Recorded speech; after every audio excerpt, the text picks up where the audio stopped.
Hi guys, so we had a small issue with the audio and it broke. It corrupted, so I'm doing a voiceover for this. So I hope this is alright. So we're making this pumpkin to attach to the interchangeable headband, which is attached with a bobby pin rather than sewing, because then not only can you use it in your hair without the headband, but it makes it completely interchangeable and you can change up what you put on the headband and which headband you attach the pumpkin to. So I'm hoping that would help. If you haven't seen the video for the interchangeable headband, do check it out. It's just a cover that goes off, which means you can do as many colours as you want and just have the one headband.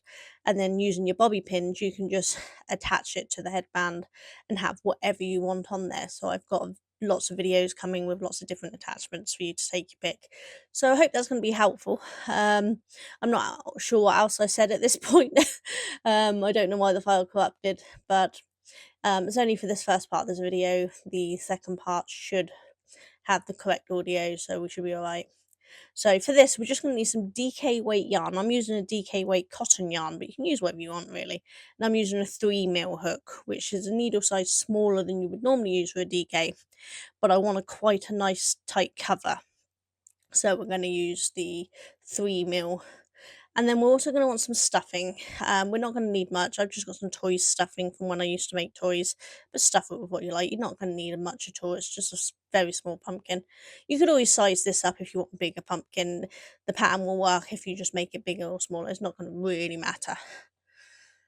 So I'm going to start with a chainless start because I don't like doing chains. So we are going to do what I call the foundation single crochet, or for UK terms that's the foundation double crochet start, which weirdly does start with a chain but not as many chains as you're going to need. So you're going to chain 2, which is what I'm just showing here, and then what we're going to do is we're going to go into that first stitch, and we're going to start the foundation chain. I hope that makes sense. So yeah, we go into the first stitch and we're going to yarn over and pull that through, and we're going to create the first single crochet and the first chain simultaneously. So when you're doing this, you're creating the chain and the next row simultaneously. So the first one, you go in and you pull your yarn through. Now normally in a single crochet or a UK double crochet, you'd pull the yarn through and you'd go through both loops. But because we're creating the chain as well, you're going to go through one loop, then yarn over and go through both loops. And that means you create the chain and then you create the stitch. So here we go back into the chain that we just created. Then we yarn over and we pull through, that creates the chain. Yarn over, pull through both of them, that creates the stitch. So it's again, go into the chain we just created, yarn over, pull through, yarn over, pull through just the chain, and then the yarn over, pull through the 2 stitches to create the stitch. Does this make sense? I hope it does. Hopefully you can see what we're doing. But we're going to do that for 15 stitches. So you want to have 15 chains and 15 single crochets US, double crochets UK, to have our starting foundation. That makes sense. Hopefully it makes sense. It's hard to do these voiceovers. When I'm doing it, I can say what I mean, but when I'm doing it as a voiceover, it's trying to remember everything I've said, you know. But yeah, just go until 15. If you need more help, just comment and I'll do a better video of the chainless start. But there's lots of videos out there. I think I have one on my channel, so you can find that too. But hopefully this will be helpful.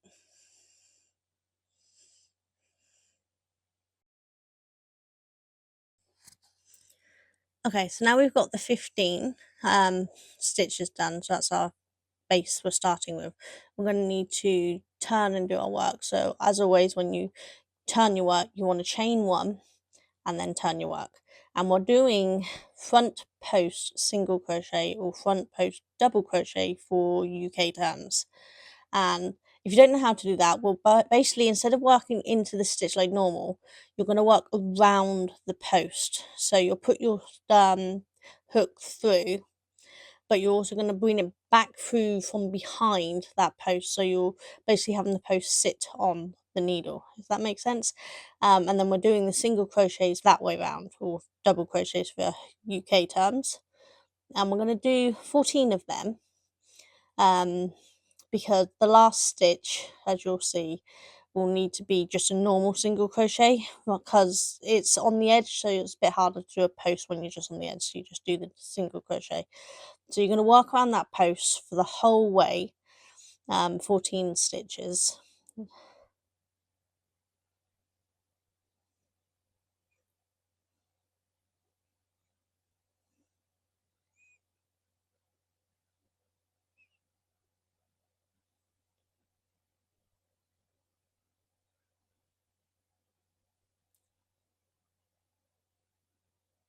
You see here, that's what's creating the ridges. By going around the post, it creates the ridge that gives the textured effect on the pumpkin.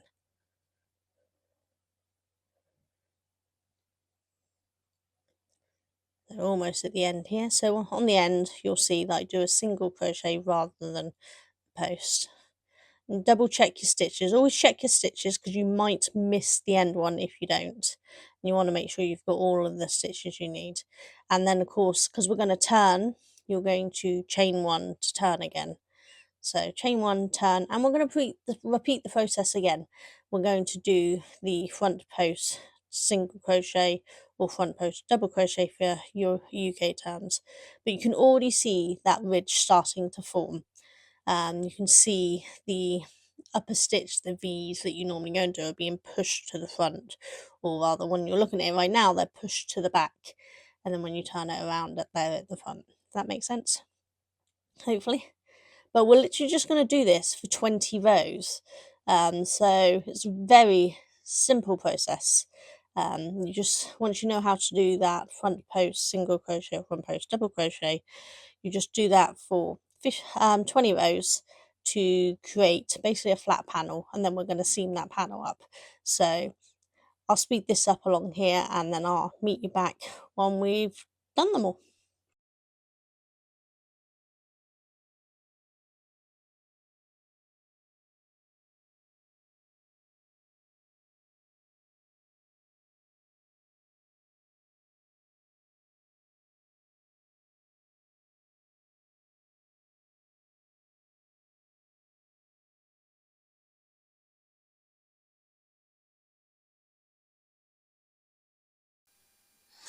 Okay guys, so here we have our 20 rows.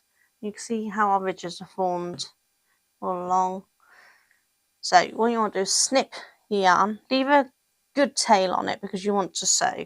I've probably left way too much of a tail here, but I've just snipped my yarn and yarn over, pull through and pull it all the way through to secure it. Oops, I somehow got a knot on the end of it there, but there we go. Pull through, and we're going to sew that up now. And I know we all hate sewing, but sometimes you have to. Just snip that knot off because I can't be bothered to untangle it. So we're going to take our yarn needle. This one's probably a bit big, but it's the other one I had in hand. What I'm going to do is we're going to fold this around, and we're going to weave around the top and pull that tight to secure that in. Then we're going to sew down this side. We're going to stuff it, and then we're going to weave around there and pull that tight too. Does that make sense? So to weave along the top here, I literally just go in and out of the stitch. And I said I may have gone overkill of how much thread I've got here. I might cut some of this off, but I'm just going to go around the stitch. I'm just kind of weaving up and down through the post on them. But it doesn't matter, as long as you've got it so that each stitch is woven around, so that when you pull it tight, it pulls all the stitches in evenly. That's making sense.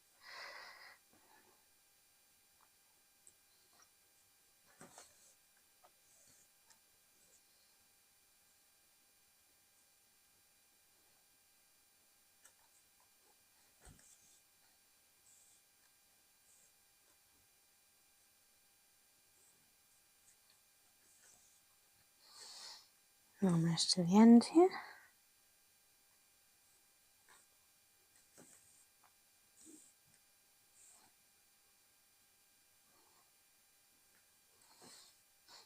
Because we've turned this around, there is no right or wrong side, so it doesn't really matter which side you end up having as the outside.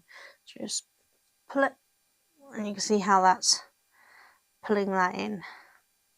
You want to encourage it round. You want to go into that first stitch on the opposite end again. I'm going to pull it a little too tight there. Just go in. There we go. And pull it closed. Like that. It doesn't matter if it doesn't fully close because we can sew that up at the end when we're finishing it off. But we've pulled it closed, and now we're going to sew the edge down. Now we want to try to keep that ridge. You see how that one, so we have a raised ridge here, move it down, but here we've got the raised ridge there, but it's all down here, so we're going to make that one the raised ridge. Let's say these things, shall we? So essentially we're going to sew it like we just did the front post double crochet or single crochet. So we're going to go around. Now if we go in that side, that pushes that down, which we don't want to do. So we're going to go in from this side. We're going to go up around that post and back down. So we now have the post this side on the inside rather than the outside. Does that make sense? And that's going to force these V's up, creating that ridge. Now it's not the end of the world if you do it the other way around. It doesn't really matter, but that's just the way I've done it. So for these ones, I want to create these V's to go down because we've got a nice raised ridge there. So I'm going in from the top in, so the post is on the top.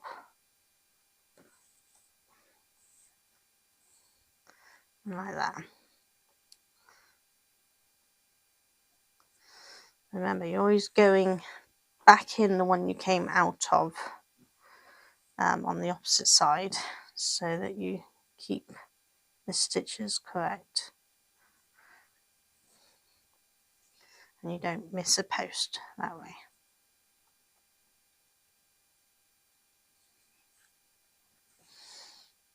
But you could mattress stitch this, whip stitch, anything you want really. I like the look it gives if we work as if we were doing the front post and back post. That's essentially what we're doing. We're doing front post and back post, but sewing rather than crocheting them, if that makes sense.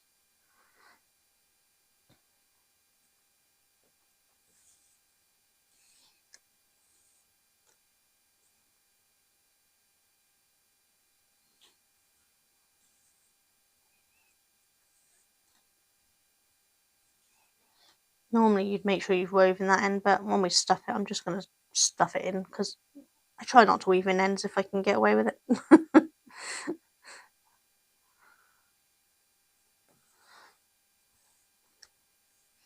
And it's a knot on the end, so it's not going to go anywhere, you know.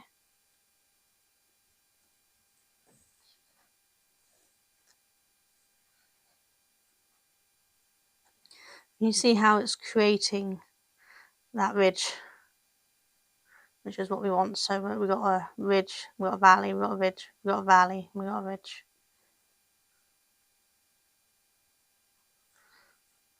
So it just keeps the pattern going, so it's not a very noticeable join. It is noticeable because the ridge and the valley have a slightly different separation, distance between the two. But you'd have to be looking real close to spot it.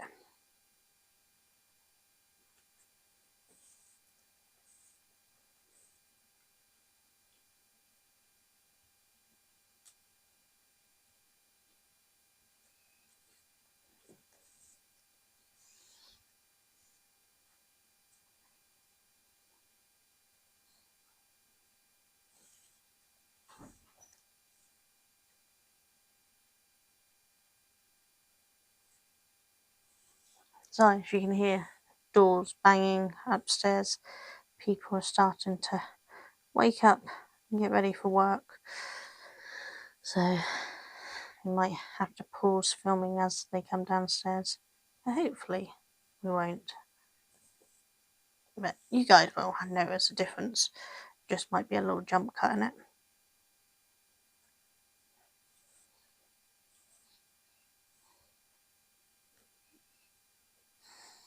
And you can use the same process for any size pumpkin, so you could do a much bigger one if you wanted and have a giant pumpkin on your headband. Or make a whole bunch of little mini ones.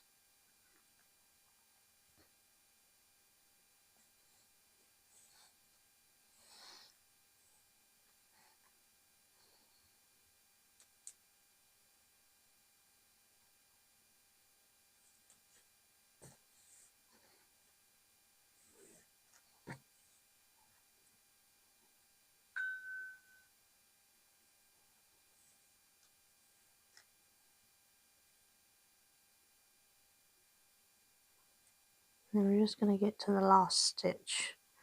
Trying to make sure you get fully in. And there's the end, all done. So now we're going to stuff that, but I might need a pause because someone just come through the front door, so you won't see anything, but I'll be back in a sec. Okay, so just grab some stuffing while I pause. We're just going to shove that in. As I said, it doesn't matter if that's loosened up because we're going to tighten that anyway when we go back down that way in a second. But we want to stuff in, you don't want to put too much in to separate off, but you still want to give that rounded shape, you know. I potentially put a little too much in my first pumpkin so you can see the stuffing slightly, but it doesn't matter.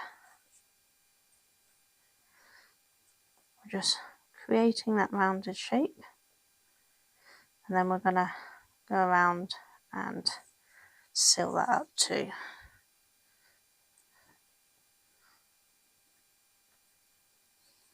I think that should do. Okay, so we're going to do the same thing we did before, going around, but let's just tuck that end in, because as I said, I'm lazy and I'm not sewing the end in if I don't need to. We can just tuck it in and hide it in there. Nobody will notice. So we're just going to go in and out like we did before.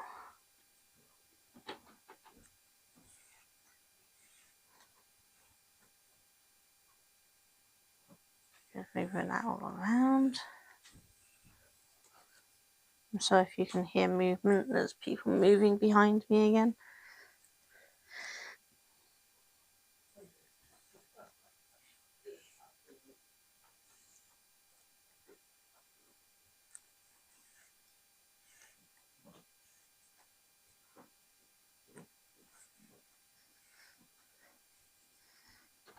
Just continue going all the way around as you get back to the beginning. You see the stuffing start to move back up as I was holding it, but that's right, we can squish it back down. And then back into the center there. So squish the stuffing back down and then give this a good pull so that it's there. And then we're just gonna kind of sew around a little just to fully close up that circle. So kind of sew opposites and pull them in.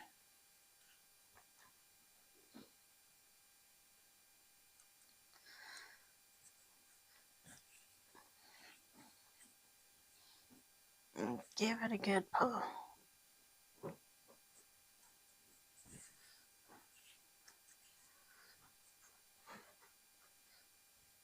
You just want to make sure it's all done up. A bit fiddly because my needle is a very blunt needle on purpose, but makes it harder to get through the yarn. But you see how we've now secured that hole so it's fully covered. And you want to just go in a stitch next to it and tie a little knot so that will stay put. Little knot won't notice in among the ridges, and then we're going to go down all the way through. Now take some wiggling to get through everything. You want to get down to the other side. Sometimes it's easier to come out the side and then go exactly back in where you came out to get all the way down to the end. And you want to give it a good pull because you want to pull that center down. And now we can do the same thing over this side. Secure all in.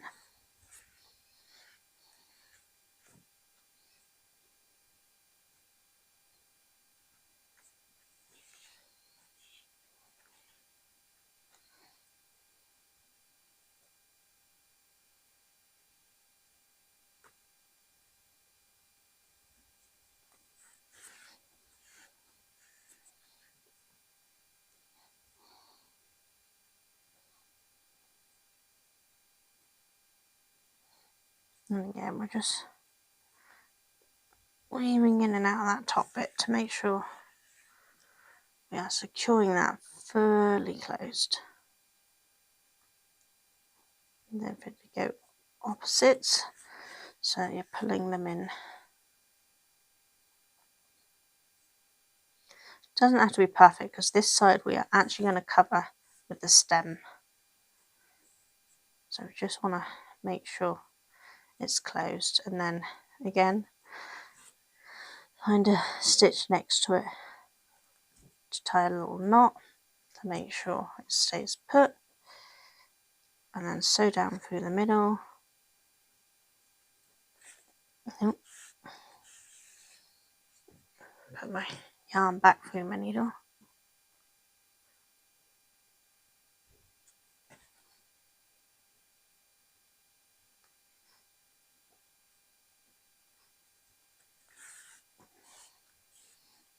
And give it a pull because we want to pull that middle in.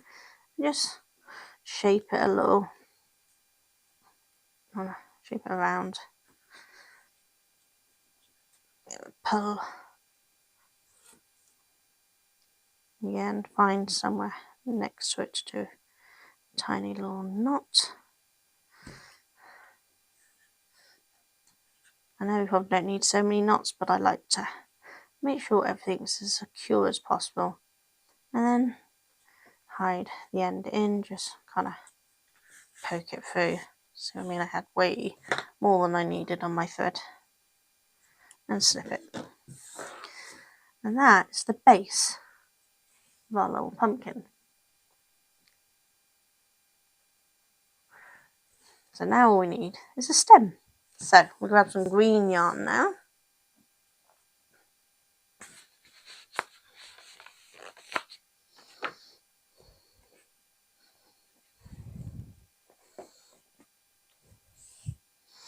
And stem's really nice and quick and simple. So with our green yarn, pop that to the side out of the way a second. We are going to do a foundation crochet again, single crochet or double crochet UK. So create your slip knot. And we're only doing 4 stitches this time. So again, we do our chain 2 to get our starter. Then we go back into that first chain. And then we yarn over, pull through, yarn over, pull through 1 to create the chain, and then yarn over, pull through the 2 to create the stitch. And then back into that chain we just created and going through. So we're just doing this for 4 stitches this time. Go into the chain, yarn over, pull through, yarn over, pull through to create the chain, yarn over, pull through to create the stitch.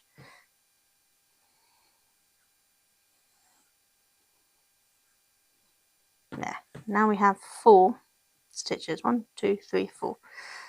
And what we're going to do, might seem a bit weird, but that stitch that we've just done, we're going to go into that stitch and we're going to single crochet or UK double crochet into that. And we're going to do 10 of them in there. So it's 1, 2, 3, 4, and 5.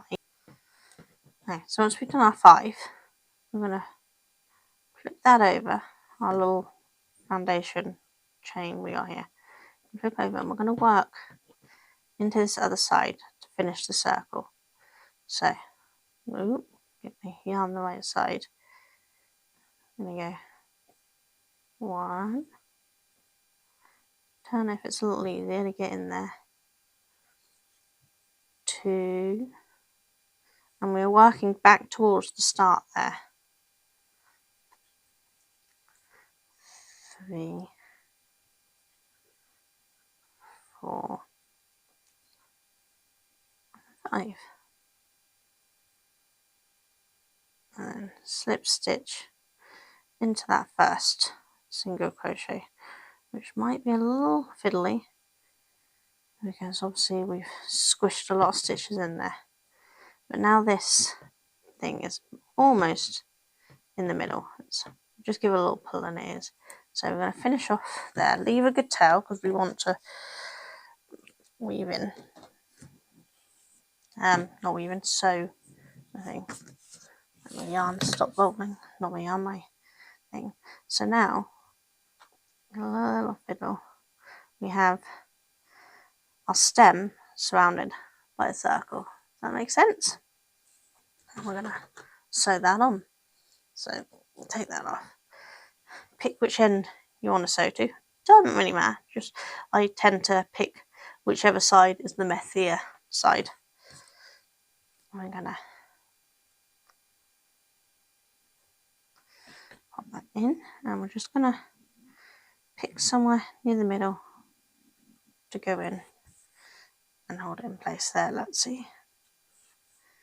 Now we're just going to whip stitch it in place. So go through your stitch, go back down through the other stitch and then back into the pumpkin and then up through the next stitch,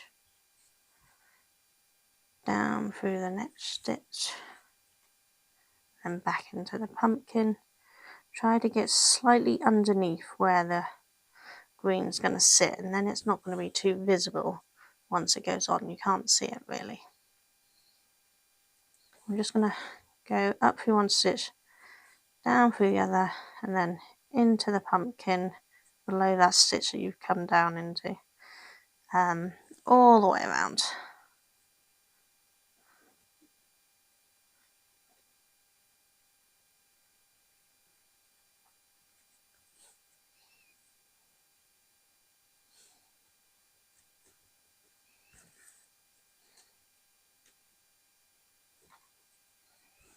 Just want to make sure it's very secure on there.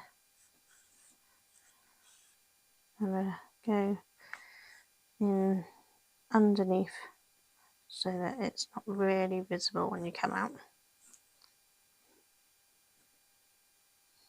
Then finish off up at the top, give it a little squish. Obviously you would have pulled it slightly out of shape. That's now secured on there.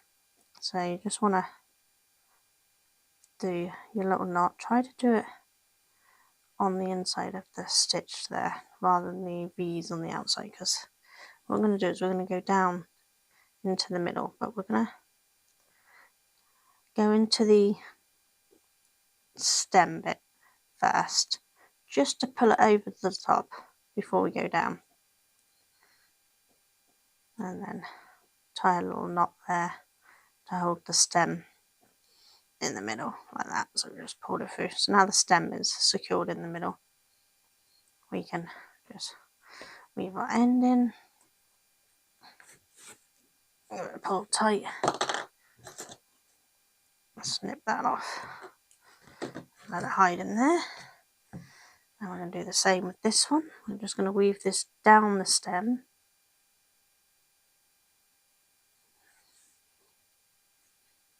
I'm sure you guys know how to weave in ends. We just weave it down the stem. Try not to pull it too tight because you don't want to accidentally, if you pull it too tight, you can pull the stem and make it into a little knot, which you can do if you want, but I like the longer stem, so don't pull it too tight. Left this a little short really, but and then we're just going to secure that with a little knot as well. Try not to pull out the one you've already woven in. Again, careful not to pull it too tight, and then poke it in. I know I'm not weaving these ends in perfect, but it doesn't have to be. No one's going to be pulling at them. You know, these are just going to be attached to your hair. If you've got someone pulling things attached to your hair, then you've got other issues. Do that. Encourage it on the inside so nobody can see it. And then reshape, because all that pulling around will have squished it up again, pulled it up again. So just reshape to get to the shape you want. And don't worry if it's not perfectly round. Pumpkins aren't. But there is our little pumpkin, which I think is very cute. And then you can just use a small bobby pin. So these are really small ones. These are like 3.5. Just kind of pop it in a couple of stitches on the bottom there. And then you can take your headband and you can pop it in on there, like that. And then you have a headband like that. And you can obviously just attach that to your hair if you wanted, instead of your headband, and nobody really sees the bobby pin once it's on. And it's completely interchangeable, so you can take it off and put something else on there without worrying about ruining the headband. So I think that's really cool and great for autumn or fall for you American guys. You could do a headband full of pumpkins. We have a second one here. I can put this side. Yeah. And you could put a third one in the middle if you wanted, or you can just have pumpkin ears. Maybe a little pumpkin alien or something. It's entirely up to you. But I hope that's helpful and you enjoy. Any questions, pop them down in the comments and I will try to clarify anything I've not shown, or if you're struggling with anything, let me know and I will try to either talk you through it or create a secondary video to show you something if I haven't shown something well enough. But do let me know. And check back soon for cat ears and top hats and Santa House and Alf ears and hats and all sorts that are coming. There's a whole range coming because you guys have been asking since the first headband. It's kind of took off recently and you all have been asking for the accessories, so we're getting some done along with the updated headband tutorial, now making it interchangeable instead of permanently on. So I will see you all soon. You all take care. Bye.